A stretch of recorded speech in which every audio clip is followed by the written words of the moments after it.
Volume kinetics is a kinetic system for infusion fluids and is based on the fact that the blood is volume-wise basically water and hemoglobin. The concentration, the fluid volume that we infuse is basically water. So what we do is that we infuse water in a water solution.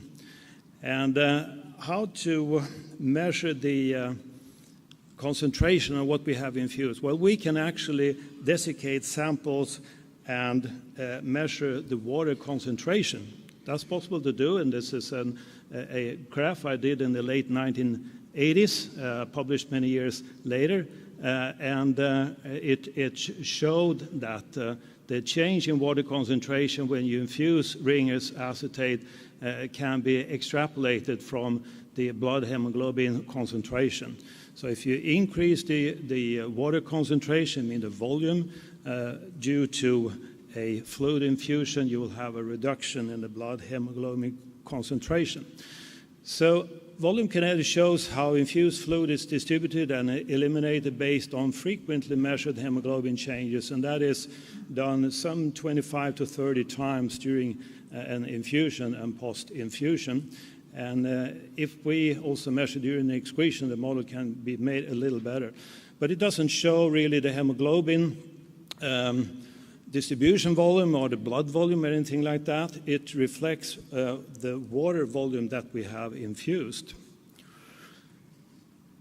It's important to understand that it doesn't have anything to do with the erythrocytes flowing closely or at some distance from the endothelial wall, or if the volume of distribution of hemoglobin is the blood volume, or if it is contained in a bottle of water. The result would be the same.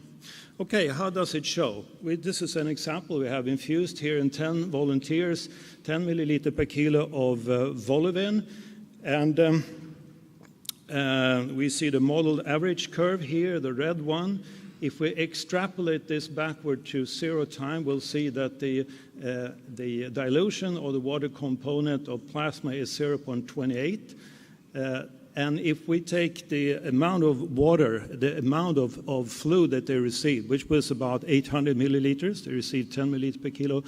If we divide 800 milliliters with 0.28, we'll get the volume of distribution for this fluid, and it's 3 liters. And as we have infused in the vascular volume and we sampled from the vascular volume, this is likely to be the plasma volume. If we plot this on a logarithmic paper, we can easily take out the intravascular half-life, which is 2 hours in this case. And if we do this in several populations of healthy volunteers, we can compare the infusion fluids and see how fast they disappear from the circulation. However, if we do the same thing with a crystalloid fluid, it looks very different. Like here is the Volivin curve, and the Ringer's lactate behave as if it was a 1:2 proportion. Now it expands the plasma volume after a rapid infusion by about half the volume that we have given.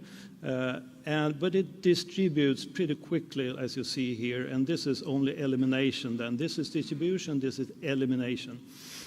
It takes around half an hour to distribute the fluid, and during the infusion and for 30 minutes after, we ride on a wave of expansion. So the acute volume expansion of a crystalloid fluid is pretty good, but then it levels off.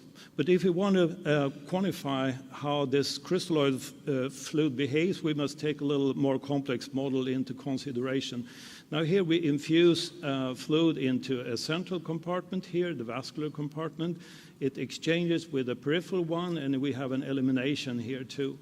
If we enter all these hemoglobin concentrations into a computer program, we can calculate K12, K21, and K10, which is all we need. We don't need the volumes here. They are without interest, actually, because if we know the flow from this part to this part and the flow from here to here and the elimination, we know the rest must be here.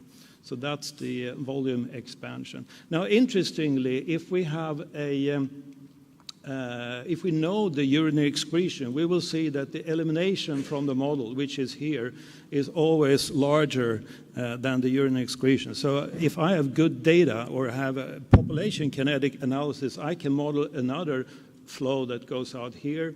In the early works of me, I had an evaporation constant there, but now I can model that and I can see how large it is. And we don't have time to go into my speculation what this is, but that's, that can be done, and this factor is very consistent.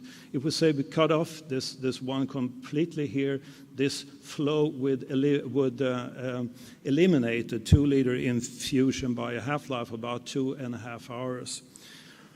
All right. How does the crystalline fluid behave in a human being if we change the physiological situation? So first, the distribution is temporarily arrested in acute hypotension. I think this supports what Tom just said here, that if we have a look at how the crystalloid fluid behaves, you see they all have this distribution phase and the elimination phase, although the difference is that the saline is eliminated much more slowly. It has a half-life of 100 minutes, while the others have about 50 minutes. But if we induce anesthesia and then have hypotension, what happens is that we lower the hydrostatic pressure here, and if we infuse fluid, it will be difficult to anticipate that fluid would go from the central to the peripheral space. And that is just what we see, that when we have a reduction of the hydrostatic pressure by a fall in arterial pressure, the crystalloid, which is given as a continuous infusion here after the induction of anesthesia, it will behave just as if it was a colloid. We can illustrate this. As you see, we published this in an issue of our symposium journal. If you reduce the mean arterial pressure by as little as 20%, you will have a reduction of the exchange of fluid across this kind of barrier to zero. So here you have a colloid fluid, at least for some time until you have built up a new hydrostatic pressure. Now we take elimination then. I've seen this for a long time. I had made that one point of it until the past 2 years. But during general anesthesia, our diuretic response to crystalloid fluid is very, very poor. As you see here, it's actually reduced by 90%. You can make it a little better by manipulating the adrenergic receptors. As we see here, we can triple the diuretic response to Ringer's lactate in this case, but you cannot make it normal. So I performed a study here, published half a year ago, where I included many volume kinetic experiments to try to find out what was really the reason to why urinary excretion was so low during general anesthesia. And I found among 15 possible parameters that it was the mean arterial pressure that made it low, not the general anesthesia by itself, but and not a change in mean arterial pressure as we have for the distribution, but the mean arterial pressure as such. So this is the predicted response to infusing 1 liter of Ringer's acid lactate over 30 minutes.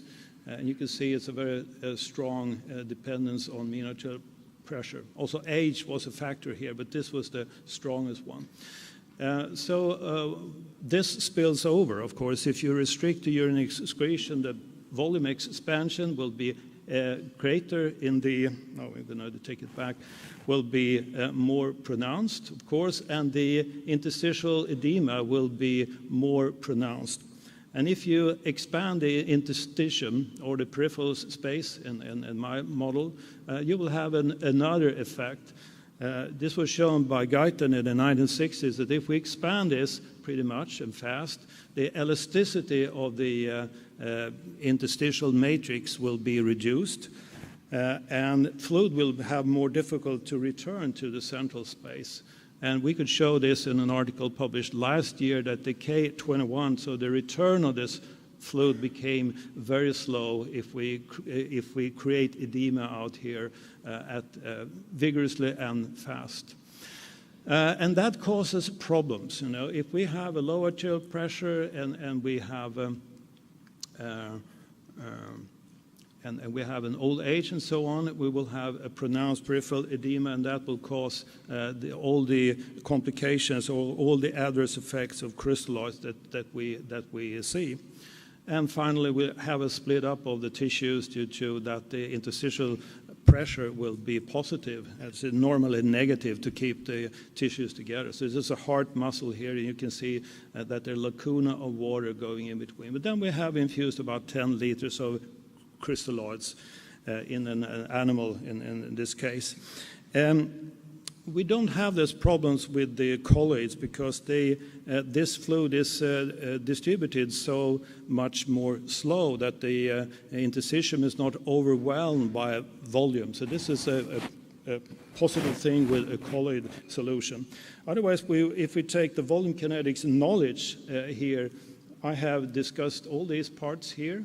But the colloids, we know fairly little, I would say. We don't know whether a colloid turnover is affected by mean arterial pressure. We don't know. The intravascular persistence is supposed to be shorter if we have shedding of the glycocalyx.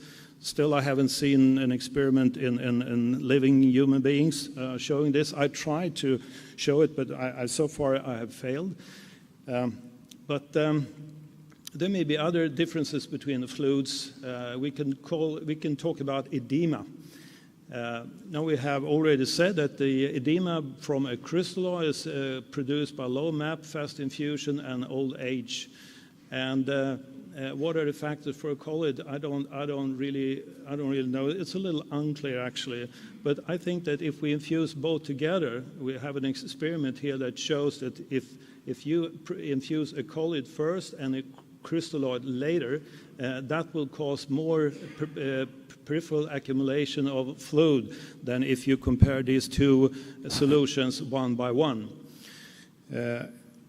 And this is really the measured in expansion of the peripheral space with giving no colloid first, and this is if you have given 10 milliliter per kilo of Voliven first, and here's just a model what would happen if you infuse even more. I published some results from these experiments in last year's IFED Symposium book too, and it shows that the urine excretion following infusion of this second dose will be very small due to, and it could be correlated directly actually to the increase of the colloid osmotic pressure which we have by Voliven. You think that Voliven is isoncotic, but it's not, right? Like it raises the colloid osmotic pressure a bit.